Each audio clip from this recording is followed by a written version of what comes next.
Conflicting reports continue to pour out of Syria as the international community demands answers. One America News takes a look at how the truth may be different depending on where you are and who you're talking to.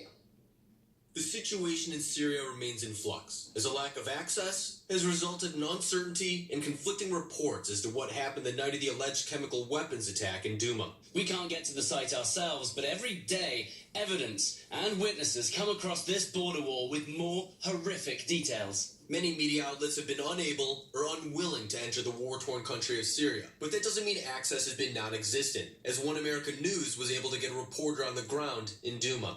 We're in Douma. We're walking around. We're talking to people. I understand there are accusations that some of the people that are being talked to are plants. They're people that are set up to say certain things in support of President Assad, and they're not real.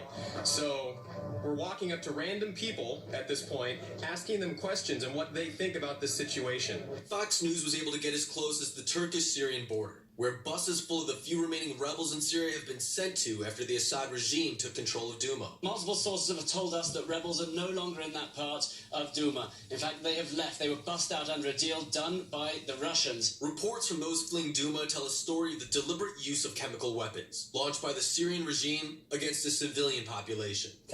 One had broken the roof and was stuck. Everybody in that house and at least 2 other houses had died. The barrel was about 5 feet long, yellow and made of thick metal.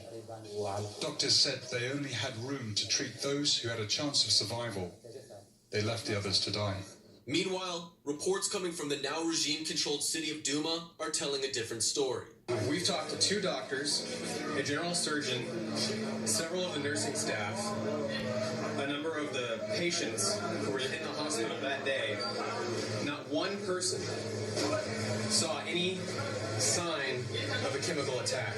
One America's foreign correspondent, Pearson Sharp, is on the ground in Syria, at that very hospital in Douma, where doctors are giving him a different account of that night. No signs about chemical attack, because when chemical attack, the eyes, as he said, will be closed like this and hurt. And skin, nothing. So no sign about chemical attacks. Something very important, because when others were talking with him, I asked him if in that day any case died. He said no. Attempts for a further investigation by the United Nations have been stalled. A UN security team came under small arms fire in Syria on Wednesday, while clearing the way for inspectors to visit the site of the suspected chemical attack, forcing them to return to Damascus. The Syrian government says that was rebel fire, but we know that that is not true. Going off their sources at the Turkish-Syrian border, Fox News also said the Syrian regime had found the burial site from the attack. Now, we also know that the Syrian regime has actually found the graves of the victims from that attack. They have taken the bodies so they cannot be tested. We also know that doctors who were treating the victims have been harassed severely. Their families have been threatened. They've been searched, some of them detained. So the Syrian government trying very hard not to let anyone in. But Sharp was able